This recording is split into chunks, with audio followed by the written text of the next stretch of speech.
ಹೇಗಿದೆ ಅಂತ ಹೇಳ್ತೀನಿ ತಡೀರಿ. ಫಸ್ಟ್ ಟೈಮ್ ನಾನು ಈ ಕಾರ್ಗೆಲ್ಲರೂ ಹಾಕ್ಸಿರ್ತಾರೆ, ಆದರೆ ಒಂದು ಚಾರ್ಜರ್ ಪೋರ್ಟ್ ಕೊಟ್ಟಿದ್ದಾರೆ. ಫೈನಲಿ ನನ್ನ ಡ್ಯಾಶ್ ಕ್ಯಾಮರಾ ಎಷ್ಟು ಸಖತ್ತಾಗಿದೆ ನೋಡಿ. ತೊಗೊಂಡು ನನಗೆ ಗಾಡಿಗೆ ಫಿಕ್ಸ್ ಮಾಡೋದನ್ನ ತೋರಿಸ್ಕೊಡ್ತೀನಿ ಹೆಂಗೆ ಅಂತ ನೋಡಿ. ಇದೇ ನನ್ನ ಟಾಟಾ ಎಸಿ. ಇದಕ್ಕೆ ನಾನು ಡ್ಯಾಶ್ ಕ್ಯಾಮ್ರಾ ಇನ್ಸ್ಟಾಲ್ ಮಾಡೋಣ ಅಂತ ತರಿಸ್ಕೊಂಡಿದ್ದೀನಿ. ನೋಡೋಣ. ಆಲ್ರೆಡಿ ಇದು ಬೆಳಿಗ್ಗೆ ಬಂತು, ಆಗಲೇ ತೆಗೆದು ನೋಡ್ಬಿಟ್ಟಿದ್ದೀನಿ. ಅಂದರೆ ನೋಡೋಣ ಅಂತ, ಯಾಕಂದರೆ ಓಪನ್ ಬಾಕ್ಸ್ ಡೆಲಿವರಿ ಅಲ್ವಾ, ಅದಕ್ಕೋಸ್ಕರ ಅದೊಂದ್ಸಲ ಚೆಕ್ ಮಾಡಿಬಿಟ್ಟಿದ್ದೀನಿ. ಇವಾಗ ಇದನ್ನು ನನ್ನ ಟಾಟಾ ಎಸಿಗೆ ಹೆಂಗೆ ಇನ್ಸ್ಟಾಲ್ ಮಾಡೋದು ನಾವೇ ಮಾಡ್ಕೋಬೋದು. ಇಲ್ಲಿ ಕಾರ್ಗಂತೂ ಆಲ್ಮೋಸ್ಟಲ್ಲಿ ಸುಮಾರು ಜನ ಮಾಡಿದರು, ಅದು ನೋಡಿ ತೋರಿಸ್ಕೊಂಡಿದ್ದೀನಿ.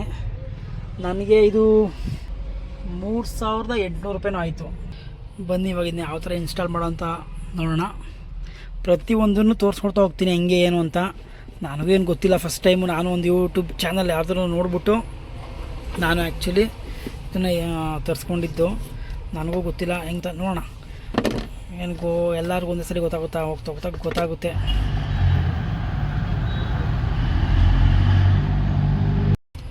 ಇರಲಿ, ಇದನ್ನು ಸೈಡ್ ಇಟ್ಕೊಳ್ಳೋಣ.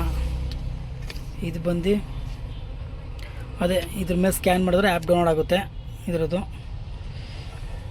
ಇದು ಮಾಡ್ಕೊಳ್ಳೋಣ ನೋಡಿ. ಇದು ಕ್ಯಾಮ್ರಾ USB ಪೋರ್ಟ್ದು ಚಾರ್ಜರ್ ಒಂದು ಕೊಟ್ಟಿದ್ದಾರೆ. ಇರಲಿ, ಕ್ಯಾಮ್ರಾನ ಇಲ್ಲಿ ಫಿಟ್ ಮಾಡಿಬಿಟ್ಟು ಇಲ್ಲಿ ಈ ವೈರ್ ಬರುತ್ತೆ, ಕಲೆಕ್ಷನ್ ತೊಗೊಳ್ಬೇಕಾದ್ರೆ ಇಲ್ಲಿ ಕೊಟ್ಕೊಳ್ಳೋಕ್ಕೆ. ಹೆಂಗೆ ನಾವು ಈ ಡ್ಯಾಶ್ ಕ್ಯಾಮ್ರಾನ ನಮ್ಮ ಟಾಟಾ ಎಸಿಗೆ ಫಿಟ್ ಮಾಡೋದ ಅಂತ ನೋಡೋಣ ಬನ್ನಿ. ನೋಡಿದಾಗ ತೋರಿಸ್ತೀನಿ. ಸಾಲಿಡಾಗಿ ಚೆನ್ನಾಗೇ ಇದೆ. ಇದೇ ಕ್ಯಾಮ್ರಾ. ಇನ್ನೂ ಗೊತ್ತಿಲ್ಲ ಹೆಂಗೆ ಬರುತ್ತೆ ಏನು ಕ್ಲಾರಿಟಿ ಅಂತ. ನಾನು ಯೂಟ್ಯೂಬಲ್ಲಿ ನೋಡಿ ತರಿಸ್ಕೊಂಡೆ. ಎಲ್ಲ ಆ್ಯಕ್ಚುಲಿ ಕಾರ್ಗೆ ಫಿಟ್ ಮಾಡ್ತಾರೆ, ಟಾಟಾ ಎಸಿಗೆ ಫಿಟ್ ಮಾಡೋ ಅಂತ ತರಿಸ್ಕೊಂಡಿದ್ದೀನಿ. ಇಲ್ಲಿಗೆ ಬರುತ್ತೆ ನೋಡೋಣ. ಇವಾಗ ಇದನ್ನು ಹೆಂಗೆ ಫಿಟ್ ಮಾಡೋದು ಅಂತ ಹೇಳ್ತೀನಿ ನೋಡಿ. ಇಷ್ಟಾದರೆ ಲೈಕ್ ಮಾಡಿ, ಇಲ್ಲ ಡಿಸ್ಲೈಕ್ ಮಾಡಿ. ಇನ್ನೊಂದು, ಆಮೇಲೆ ನಾನು ಇದಕ್ಕೆ 3800 ರೂಪಾಯಿ ಕೊಟ್ಟಿದ್ದೀನಿ. ಪ್ಲೀಸ್, ನಾನು ಒಂದು ವೀಡಿಯೋನೂ ಇವತ್ತರೆಗೂ ಮಾಡಿಲ್ಲ ಈ ಥರದ್ದು, ಫಸ್ಟ್ ಟೈಮು. ವಿಡಿಯೋ ನೋಡಿ ಚೆನ್ನಾಗಿದ್ರೆ ಲೈಕ್ ಮಾಡಿ, ಇಲ್ಲಾಂದರೆ ಡಿಸ್ಲೈಕ್ ಮಾಡಿ. ಇನ್ನೊಂದೇನಪ್ಪ ಅಂತಂದರೆ, ನಾನು 1000 ಲೈಕ್ ಎಕ್ಸ್ಪೆಕ್ಟ್ ಮಾಡ್ತಾಯಿದ್ದೀನಿ.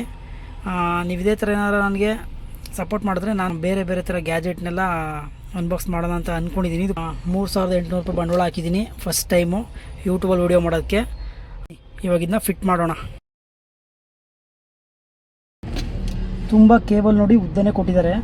ಇದು ಆ್ಯಕ್ಚುಲಿ ಪಿನ್ ಅಂತಲ್ಲ, ಮಾಮೂಲಿ ಇದು ಬರುತ್ತಿತ್ತಲ್ಲ, ಮೊದಲ ಥರ ಬರ್ತಿತ್ತಲ್ಲ ಪಿನ್ ಚಾರ್ಜರ್ ಇದು. ಇದನ್ನು ನಾವು ಅಲ್ಲಿಂದ ಕೊಟ್ಕೊಂಡು ಇಲ್ಲಿ ತಗೊಬರ್ತೀನಿ. ಫಸ್ಟು ಫಿಟ್ ಮಾಡ್ಕೊಂಡ್ಬಿಡ್ತೀನಿ ಹೆಂಗೆ ಅಂತ ನೋಡಿ. ಸ್ವಲ್ಪ ಕ್ಯಾಮ್ರಾಗೆ ಅಲ್ಲಾಡಿಸ್ತಾ ಇರ್ತೀನಿ, ಬೇಜಾರು ಮಾಡ್ಕೊಂಬಿಡಿ. ಫಿಟ್ ಮಾಡಬೇಕಲ್ಲ ನೋಡಿ. ಇಲ್ಲಿ ಫ್ರಂಟು ಫಿಟ್ ಮಾಡಿ ಇಲ್ಲಿಂದ ತೊಗೊಬಂದು ಇಲ್ಲಿಗೆ ಹಾಕ್ಕೊತೀನಿ. ಆದರೆ ಯಾರು ಕ್ಯಾಮ್ರಾ ಇಟ್ಕೊಳ್ಳೋಕ್ಕೆ ಯಾರೂ ಇಲ್ಲೂ ಇಲ್ಲ, ನಾನೊಬ್ಬನೇ ಮಾಡ್ಕೊಬೇಕು. ನೋಡೋಣ ಹೆಂಗೆ ಬರುತ್ತೆ ಏನೋ ಗೊತ್ತಿಲ್ಲ. ತುಂಬ ಉದ್ದನೇ ಕೊಟ್ಟಿದ್ದಾರೆ ಕೇಬಲ್ಲು. ಇವಾಗ ಈ ಚಾರ್ಜರನ್ನ ಇಲ್ಲಿ ಹಾಕೋಣ.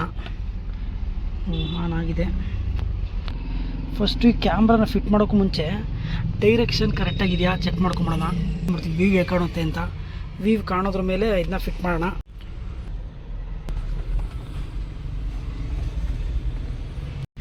ಇಲ್ಲಿ ಅಂಟಿಸವ ಅಂತ ನೋಡಿದೆ, ಆಗಲಿಲ್ಲ.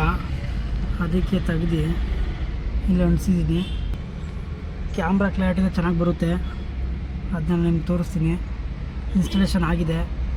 ಅದು ಯಾವ ಥರ ಕ್ಯಾಮ್ರಾ ಕ್ಲಿಯರಿಟಿ ಎಲ್ಲ ಬರುತ್ತೆ, ರೋಡ್ ಕ್ಲಿಯರೆನ್ಸು, ನಂಬರ್ ಪ್ಲೇಟ್ ಎಲ್ಲ ಕಾಣುತ್ತಾ, ಅದನ್ನು ನಿಮಗೆ ನಾನು ತೋರಿಸ್ತೀನಿ. ಡ್ಯಾಶ್ ಕ್ಯಾಮ್ರಾ ಇವಾಗ ಇನ್ಸ್ಟಾಲ್ ಮಾಡಿದ್ದೀನಿ. ನೋಡ್ಬೋದು ನೀವು, ವೈಡ್ ಆ್ಯಂಗಲ್ ಎಷ್ಟು ಚೆನ್ನಾಗಿ ಬರ್ತಾಯಿದೆ.